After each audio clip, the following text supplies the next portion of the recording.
Hanya perlu disimpan pada suhu 0 ke 4 degree Celsius dan juga ketahanannya hanyalah dari 7 ke 14 hari. Dengan menjaga environment mereka, kami dapat menghasilkan susu segar asli yang berkualiti tinggi dan bermutu tinggi.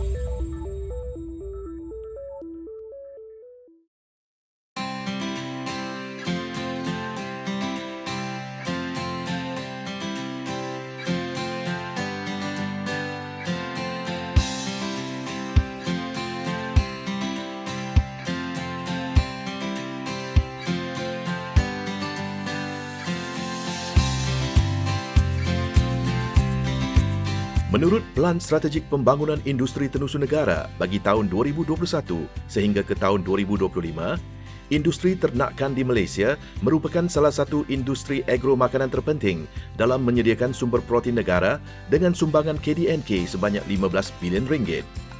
Sebahagian besar daripada hasil tenusu ini adalah pengeluaran susu lembu itu sendiri yang boleh digunakan secara terus dan juga ditambah sebagai ramuan pelengkap dalam penghasilan pelbagai jenis makanan dan minuman yang lain. Produk-produk yang kami tawarkan adalah produk susu lembu asli, susu segar berperisa dengan 6 perisa, susu coklat, strawberry, jagung, vanila, kurma dan pisang. Selain itu, produk yang kami tawarkan juga adalah fresh milk jelly yang juga terdapat dalam beberapa perisa. Perisa yang ada adalah coklat, strawberry, caramel, vanilla, honeydew dan juga mango. Di samping itu, kami juga menghasilkan yogurt berasaskan susu, milkshake dan juga lassi.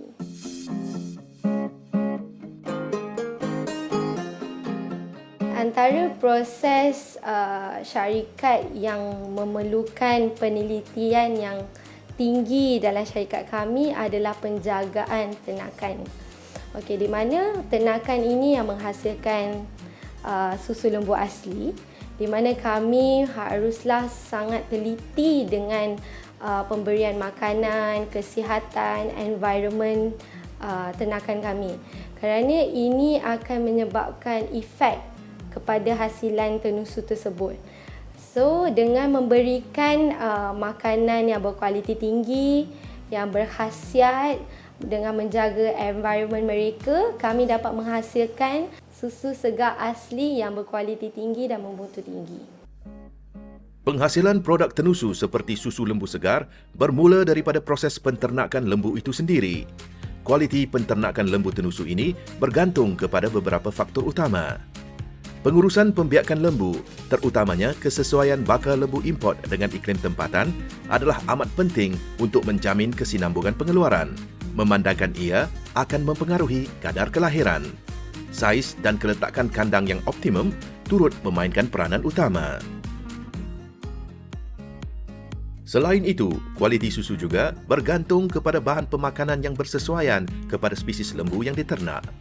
Alfalfa, jerami padi dan rumput jenis Napier antara makanan ternakan lazim untuk spesies lembu. Daripada bergantung kepada dedak dan rumput import, penternak tempatan juga mula menanam dan memproses makanan ternakan ini demi kelangsungan bekalan dan pengawalan kos.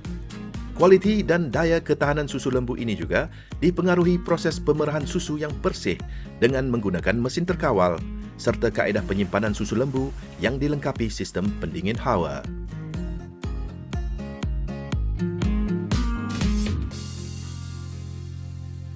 Susu segar ini kami akan bawa ke Jabatan Perkhidmatan Veterina untuk melalui beberapa lab test.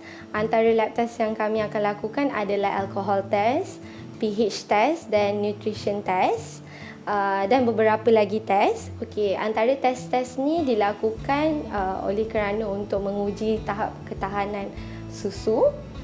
Seterusnya untuk memastikan tahap nutrisi dalam produk kami mencukupi.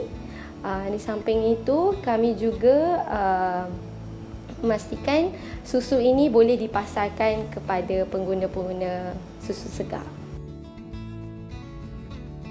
Susu segar yang telah diperah dan ditapis ini akan diisi ke dalam tong susu yang bersih dan disimpan di tempat yang redup serta tidak terkena pancaran matahari.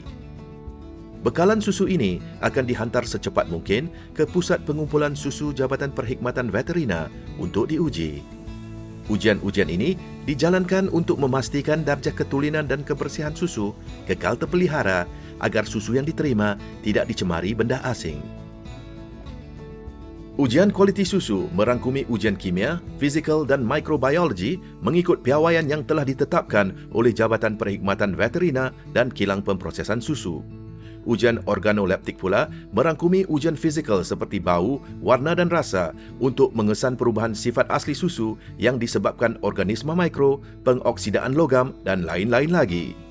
Ujian alkohol atau APT pula menguji tahap ketulinan, kesegaran dan kestabilan susu bagi pemprosesan pada suhu yang tinggi.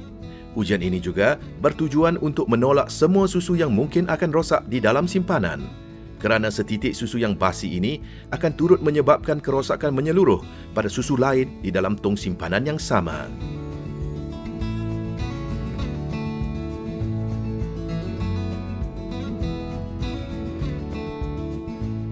Selepas susu segar ini melalui ujian-ujian tersebut, susu ini kami akan bawa ke manufacturing plant kami, di mana susu segar ini akan melalui proses pasteurization dan homogenization pada tahap yang sangat minimum.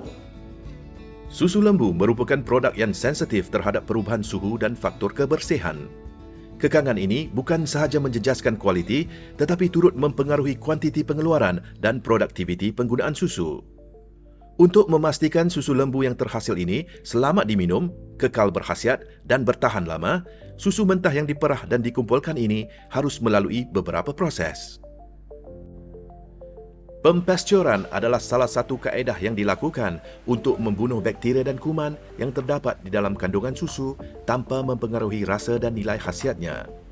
Dalam proses ini, susu yang terkumpul akan dipanaskan sehingga suhunya mencecah di antara 63 ke 65 darjah Celsius dan dikekalkan selama 30 minit. Selepas itu, ia terus disejukkan dengan secepat mungkin kepada suhu di sekitar 3 ke 4 darjah Celsius sebelum proses pembotolan dan pembungkusan diteruskan. Susu lembu mentah yang diperah ini biasanya akan membentuk lapisan dan partikel yang pejal. Untuk menyeragamkan tekstur susu ini, proses homogenisasi harus dilakukan. Menerusi proses ini, susu tenusu akan dimasukkan ke dalam sebuah mesin bertekanan tinggi untuk memecahkan partikel lemak susu menjadi zarah-zarah yang lebih kecil dan mencegah krim susu naik ke permukaannya. Proses ini menjadikan tekstur susu lebih homogen atau sekata, mudah diminum dan ditelan, serta boleh disimpan dan selamat digunakan untuk tempoh yang lebih lama. Selepas melalui proses ini, produk susu kami akan dibungkuskan dan juga akan dijadikan produk-produk lain seperti fresh milk jelly, fresh milk yogurt, lassi, milkshake, susu segar asli, susu segar berberisa dan juga sebagainya. Bergantung kepada jenis produk yang dihasilkan, proses pembungkusan melibatkan beberapa peringkat dan penggunaan mesin yang berbeza. Semua proses ini harus dilakukan di dalam ruangan yang dingin dan tertutup untuk mengekalkan kesegaran susu yang telah diproses.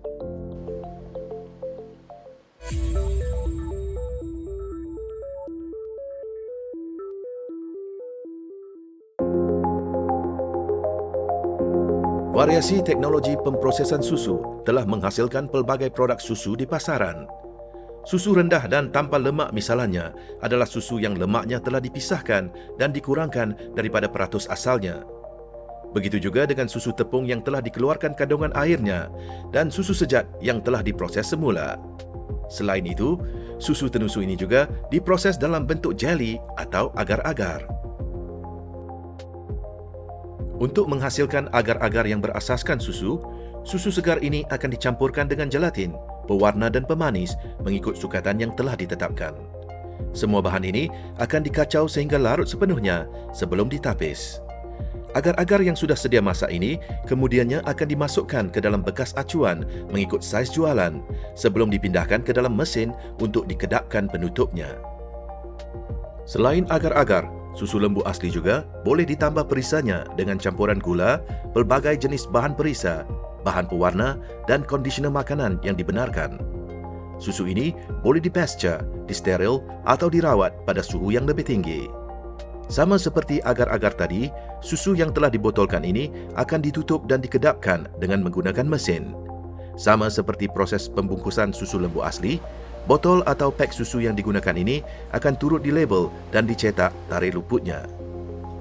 Produk siap ini akan kami hantarkan ke makmal-makmal tertentu untuk menjalani ujian nutrisi dan juga ketahanan produk untuk mendapatkan sijil pengiktirafan sebelum kami pasarkan ke seluruh pasaran.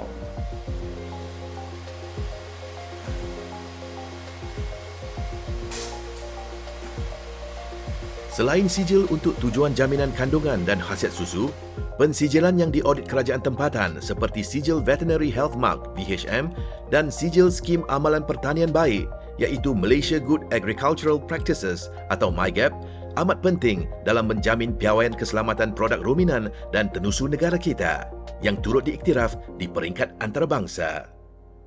Produk yang asli ni secara amnya memang tahap ketahanannya pendek dan lebih mempunyai nutrisi-nutrisi yang asli. Hanya perlu disimpan pada suhu 0 ke 4 degree Celsius dan juga tahap ketahanannya hanyalah dari 7 ke 14 hari. Tahap ketahanan susu bergantung kepada keaslian dan proses rawatan yang dilakukan. Lazimnya, susu mentah hanya boleh bertahan untuk satu jangka masa yang pendek, tidak lebih daripada tempoh seminggu selepas ia diperah. Susu yang telah melalui proses pempasturan dan dihomogenkan boleh bertahan untuk tempoh yang lebih lama berbanding dengan susu mentah. Selain itu, susu tenusu juga boleh dirawat pada suhu yang lebih tinggi sehingga mencecah 135 darjah Celsius. Susu suhu ultra tinggi ini dibungkus dalam bekas steril dan turut dikenali sebagai susu UHT. Susu UHT ini biasanya boleh bertahan lebih lama berbanding susu pasture, tetapi proses ini akan mengubah keaslian rasa susu tersebut. Antara produk yang laris adalah susu segar berperisa dan juga fresh milk jelly, di mana susu segar berperisa kami hire beberapa ejen di seluruh Malaysia dan mendapat sambutan yang tinggi. Di samping itu, fresh milk jelly pula kami dapat banyak orders untuk event-event seperti majlis tahlil. Oleh itu, kami telah meningkatkan pengeluaran susu segar dengan bertujuan dan kami juga bertekad untuk mengeluarkan susu segar yang bermutu tinggi dan juga memberikan produk yang tidak tercemar.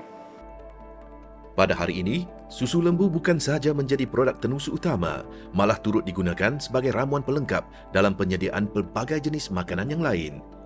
Susu lembu juga sudah biasa dipadankan dalam penghasilan pelbagai jenis minuman seperti kopi dan teh. Begitu juga dalam pembuatan kek, produk bakery dan pelbagai jenis kulinari sebagai krema dan bahan ganti kepada santan kelapa.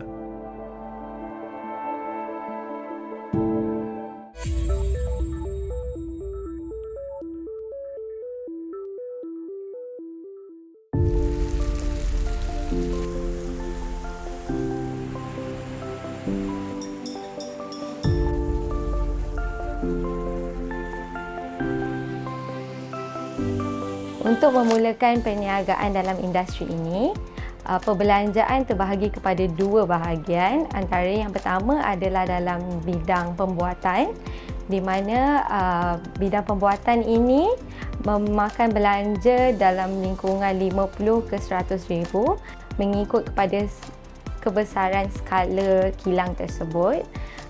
Antara skop paling penting di dalam industri pembuatan produk tenusu adalah memerlukan homogenizer, pasteurizer dan rapid cooling system. Manakala untuk industri peternakan pula, perbelanjaan paling besar untuk industri peternakan adalah peternakan itu sendiri, di mana Kebanyakan industri tenusu di Malaysia, kami menggunakan baka daripada Australia yang memakan perbelanjaan sehingga RM12,000 seekor lembu. Salah satu kos terbesar dalam bidang penternakan tenusu adalah harga lembu itu sendiri. Ini tidak termasuk lagi kos pengurusan pembiakan baka lembu yang memerlukan masa dan tenaga yang berterusan. Lembu-lembu import pula harus dijaga dengan baik untuk menyesuaikan diri dalam iklim dan persekitaran baharu. Begitu juga dengan makanan ternakan yang harus diteliti untuk menjaga mutu susu yang terhasil. Menerusi kerja-kerja penyelidikan dan pembangunan berterusan, pihak kerajaan tempatan telah berjaya menghasilkan spesies lembu kacukan seperti baka Mafriwal yang lebih mudah diuruskan, mempunyai tahap kesuburan yang lebih tinggi serta mampu menahan cuaca panas dan tahap kelembapan di negara kita. Selain itu, dalam industri peternakan, sebagai peternak, kita juga memerlukan bajet untuk membina kandang. Dalam kandang merangkumi tempat rehat dia, milking area, grazing area. Kandang adalah tempat dia duduk, rehat, makan. Milking area di mana kita akan memerah susu. Grazing area pula adalah tempat untuk ternakan-ternakan kami untuk exercise. Kami sangat mementingkan grazing area adalah kerana lebih banyak ternakan itu exercise. Lagi banyak di jalan, lagi banyak di exercise, kualiti susu yang dihasilkan adalah lebih berkualiti dan bermutu tinggi. Berbeza dengan lembu pedaging yang boleh diternak secara feedlot, penternakan lembu tenusu memerlukan kawasan yang lebih luas agar lembu susu ini boleh bergerak dengan lebih bebas sekaligus mempengaruhi kualiti dan kuantiti susu yang dihasilkan. Dalam konteks ini, pihak kerajaan tempatan turut menyediakan pelbagai bantuan dan kemudahan kepada usahawan peladang yang serius, berminat dan berkelayakan, termasuk penyediaan tapak ladang ternakan seperti Pusat Feedlot Nasional serta Taman Kekal Pengeluaran Makanan TKPM yang diusahakan di peringkat negeri. Secara keseluruhannya, industri peternakan ini memakan perbelanjaan lebih kurang RM100,000 ke RM300,000. Ia juga berbanding kepada skala kebesaran yang anda lakukan. Di samping itu, kelompok lembu tenusu ini dapat diperkembangkan dengan cepat melalui program breeding yang betul dan tepat. Sekali imbas, penternakan, pemprosesan dan penghasilan produk tenusu mungkin melibatkan kos yang besar. Namun ibarat kata pepatah, perjalanan yang beribu batu jauhnya harus bermula dengan langkah pertama.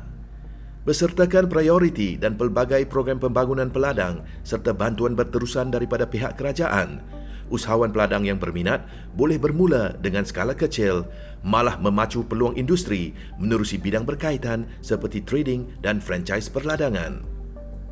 Bagi usahawan-usahawan di luar sana yang berminat untuk menceburi bidang peternakan ini, antara kriteria utama yang anda perlukan adalah untuk meminati apa yang anda lakukan. Ini kerana kita mengendalikan livestock iaitu kehidupan. Kehidupan ini perlulah dijaga dengan kebajikan yang baik. Di samping itu, dengan meminati apa yang kita lakukan, kita dapat menghasilkan perkara-perkara yang luar biasa.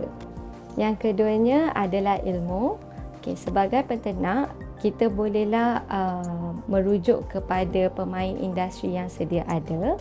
Di samping itu, kita juga boleh mendapatkan pengalaman-pengalaman lepas yang dihadapi oleh peternak-peternak sebagai rujukan untuk masa akan datang.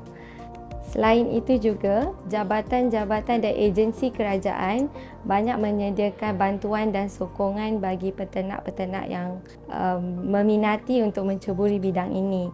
Jabatan-jabatan ini banyak menyediakan kursus-kursus yang kita boleh join untuk menimba ilmu yang lebih luas dalam bidang ini. Di bawah Kementerian Pertanian dan Keterjaminan Makanan, Pelan Strategik Pembangunan Industri Tenusu Negara terkini telah merumuskan bahawa majoriti industri ternakan di negara kita masih berada di skala kecil dan sederhana. Pada ketika ini, negara kita amat bergantung kepada pengimportan susu dan produk tenusu bagi memenuhi permintaan dalam negara. Berdasarkan kepada keperluan semasa, industri ini sangat berpotensi untuk dikembangkan lagi bagi menjamin bekalan makanan dalam negara serta mengurangkan kebergantungan produk import. Industri peternakan ini berpotensi besar ke arah antarabangsa. Oleh itu, dengan perkembangan industri ini dapat mengukuhkan ekonomi negara dengan mengurangkan kadar import dan juga dapat memastikan keterjaminan sekuriti makanan negara.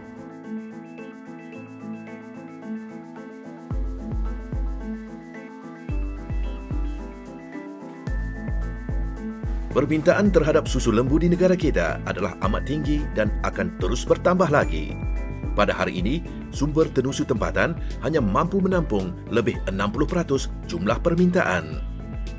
Dengan sasaran pengeluaran sebanyak 20 juta liter susu segar dalam tempoh 5 tahun sempena rancangan Malaysia ke-12, prospek industri tenusu dan usahawan peladang di negara kita dilihat akan terus berdaya maju, berdaya tahan dan berdaya saing.